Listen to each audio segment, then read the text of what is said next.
Terima kasih masih bersama iNews Malam. Pemirsa, Anda pecinta ramen, berarti info ini jangan sampai kelewatan. Para pecinta ramen di Kota Bogor kini bisa mencoba restoran ramen baru di kawasan Lipo Plaza Kebun Raya. Menyajikan beragam varian ramen dengan harga terjangkau, restoran ini siap memanjakan lidah Anda. Penasaran? Berikut liputan selengkapnya.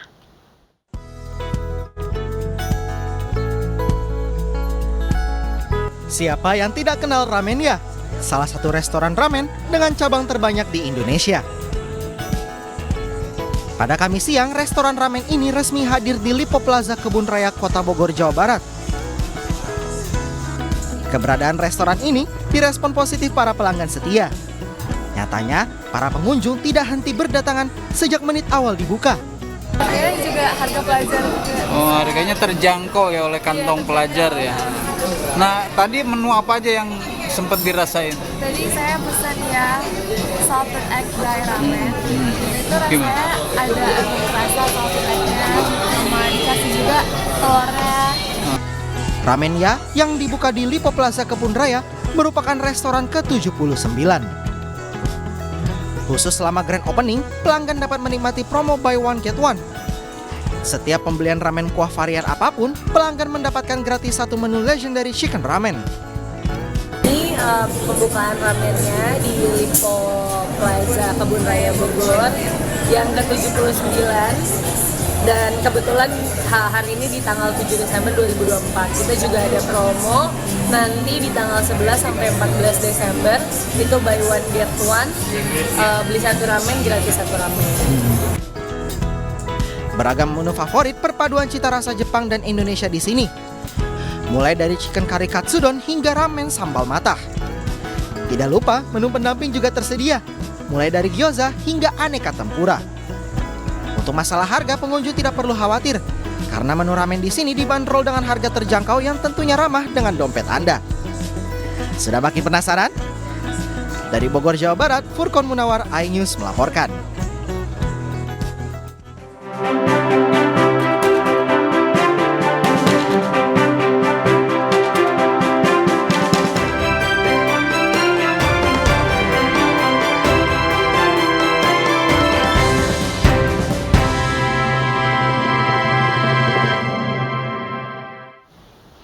Hadirin deklarasi relawan progresif Ganjar disambut antusias oleh ribuan pelaku UMKM, pengusaha muda hingga relawan dalam mendukung Ganjar Mahfud di pemenangan Pilpres 2024. Dalam acara, Ganjar kemukakan dua isu penting, yakni peningkatan pendapatan dan lapangan kerja.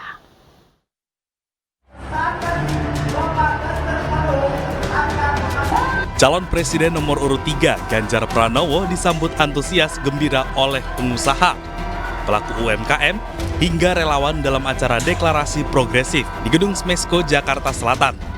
Teriakan Ganjar Presiden 2024 menggema ribuan relawan dengan penuh semangat, mengacungkan 3 jari dan melambaikan spanduk pemenangan Ganjar Mahfud pada Pilpres 2024. Dalam acara ini, Ganjar turut mengemukakan pembahasan perekonomian Indonesia, terutama berkaitan dengan dua isu utama, yakni pendapatan dan peningkatan lapangan pekerjaan di Indonesia. Oh iya, saya menyampaikan terima kasih ada komunitas progresif yang cabangnya ada di seluruh Indonesia. Hari ini memberikan dukungan pada Ganjar Mahfud dan dia spesifik bicara soal ekonomi. Saya senang sekali karena mereka adalah pelaku-pelaku usaha dan itu menjadi dua isu utama yang kita temukan di masyarakat. Satu soal pendapatan yang hari ini masyarakat perlu mendapatkan peningkatan dan bagaimana kita menciptakan lapangan kerja. Maka kami berharap betul kawan-kawan nanti ini akan membantu dalam praktek keseharian bagaimana membangun bisnis dan berwirausaha. Kami senang sekali karena ini bagian. Ganjar juga menyebutkan dirinya optimis menjalankan proses kampanye dengan cara apapun, asalkan sesuai aturan yang berlaku, tanpa harus menjatuhkan pihak lain. Dari Jakarta, Dilami Aulia Ati Setiawan, iNews melaporkan. Calon Wakil Presiden nomor urut 3 Mahfud MD menghadiri kegiatan dialog mahasiswa dan pekerja migran Indonesia di World Trade Center Kuala Lumpur, Malaysia. Dalam kegiatan ini, Mahfud membahas pemberantasan korupsi serta menuju Indonesia Emas tahun 2045.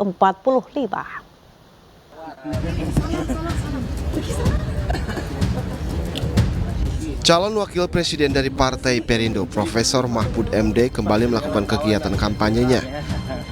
Kali ini Mahfud MD melakukan berbagai kegiatan di negara Malaysia. Sebelumnya pada hari Kamis kemarin, Mahfud menghadiri sholawat dan istighosah kebangsaan yang diikuti WNI yang berada di Malaysia. Pada tanggal 8 Desember 2023, Cawapres nomor urut 3 menghadiri kegiatan dialog mahasiswa dan pekerja imigran Indonesia bersama Mahfud MD yang diselenggarakan di World Trade Center Kuala Lumpur, Malaysia. Dalam kegiatan ini, Mahfud membahas pemberantasan korupsi serta menuju Indonesia Emas tahun 2045. Mahfud mengungkapkan keadilan hukum harus ditegakkan sesuai dengan ajaran Nabi. Hancurnya bangsa-bangsa besar di masa lalu itu karena kalau ada orang kaya besar punya uang bersalah minta tidak dihukum, tapi kalau ada orang kecil bersalah langsung dihukum dengan hukum had, potong tak, dibunuhlah. Kalau orang besar mau nyuap. Oleh sebab itu kata Nabi, fa ayyamallah law anna Fatimah binti Muhammad fafatatu iyaka. Oleh sebab itu agar negara tidak hancur, anak sendiri pun tidak boleh dimanjakan. Kalau mencuri, potong tangannya. Anak saya pun akan saya potong, kata Nabi. Kenapa? Agar negara ini selamat dari kehancuran. Mahfud MD juga mengajak menjaga demokrasi Indonesia agar bersatu, tidak terpecah belah, berdaulat, adil, serta makmur.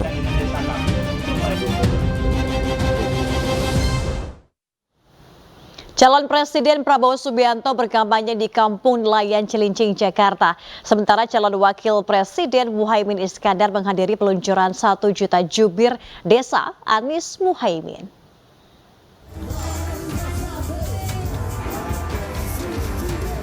Calon Presiden nomor urut 2 Prabowo Subianto melakukan kampanye di kawasan pesisir Kalibaru, Kampung Nelayan Cilincing, Jakarta. Kampanye yang digelar relawan Konco Prabowo atau Kopra mengundang seorang YouTuber Bobon Santoso yang terkenal dengan konten memasak porsi jumbo. Menu yang dimasak terdiri dari nasi, sayur capcay, ayam, telur, dan orek tempe. Usai menyapa warga, Prabowo sempat membantu mengaduk dan menyantap masakan Bobon Santoso. Dalam kampanye ini, Prabowo juga tak lupa untuk joget bersama.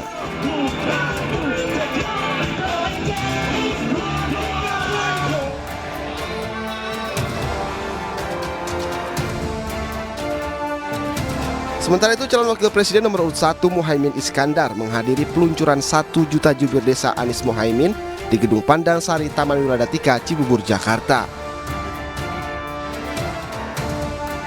Ada sebanyak 15 relawan perwakilan diberi kartu tanda pengenal sebagai penanda resmi menjadi jubir desa Amin.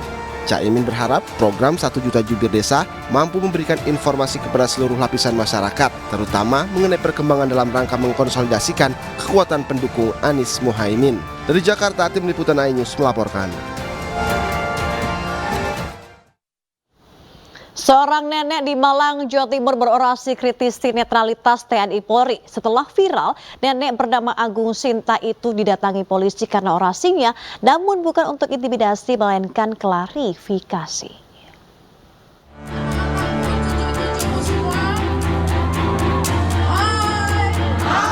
Inilah video viral nenek Agung Sinta saat berorasi di sebuah mobil bak terbuka dalam acara Mimbar Bebas Mahasiswa Universitas 17 Agustus Surabaya Rabu lalu. Dalam orasinya, Nenek Sinta mengkritisi netralitas TNI Polri. Nenek Sinta kembali viral Kamis malam karena beredar video rumahnya dikunjungi polisi. Dalam video viral ini, Nenek Agung Sinta menyatakan kesalahannya karena menyebut institusi bukan oknum. Namun ia menegaskan kedatangan polisi ke rumahnya tidak untuk melakukan intimidasi atas orasinya, melainkan meminta klarifikasi dan silaturahmi. Sinta juga menuturkan alasannya berorasi tentang netralitas karena prihatin dengan kondisi politik belakangan ini yang menurutnya kembali seperti saat Orde Baru. Tetapi di dalam orasi saya memang menyebut bahwa kita ini musuhnya adalah polisi dan tentara. Di situ saya agak salah karena saya menyebutkan institusinya bukan oknumnya. Mengapa saya sampai demikian? Aku gemes, Mas. Melihat situasi kayak begini nih, saya wong desa yang lulusan SD, tetapi saya gemes melihat situasi Indonesia kayak begini nih, saya tidak terima. Mengapa saya sebut polisi dan tentara? Lah faktanya yang ngono lho, Rek. Saya jangan dikira saya bodoh-bodoh amat. Kenapa itu kepala desa dipanggil itu? Iya di depan, di forum, amankan pemilu. Di belakang apa? Dikira saya tidak ngerti. Sinta memberikan contoh seperti kasus Aiman Wicaksono hingga budayawan Butet Kertarejasa yang diduga mendapat intimidasi dari oknum Polri. Sementara itu, hingga berita ini dibuat, Kapolres Kota Batu dan Humas Polres Kota Batu belum bisa memberikan konfirmasi. Dari Malang, Jawa Timur, Denny Irwansyah, iNews melaporkan. Daftar pemilih tetap di seluruh lembaga pemasyarakatan Jakarta sudah rampung 94%. Kemenkumham memastikan akan bersikap netral dan tidak mempengaruhi pilihan warga binaan.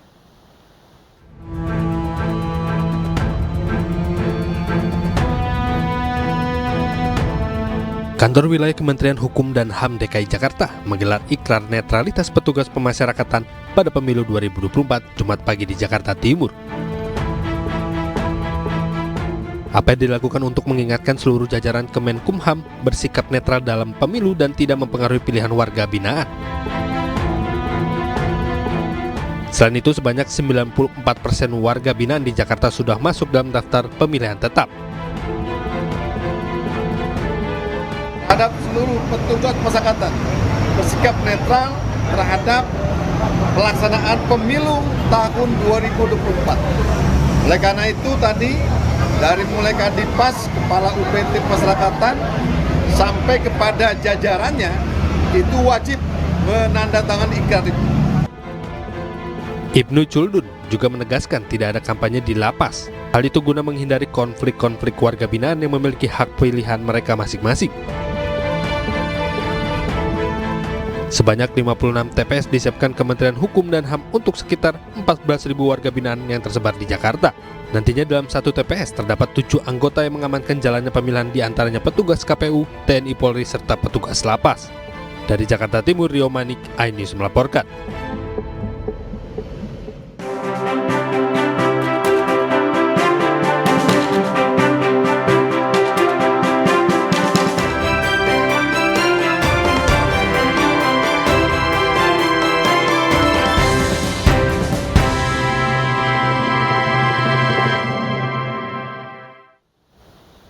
Informasi tadi sekaligus penutup iNews Malam hari ini. Saya Begalatu dan kerabat kerja yang bertugas undur diri. Terima kasih dan sampai jumpa.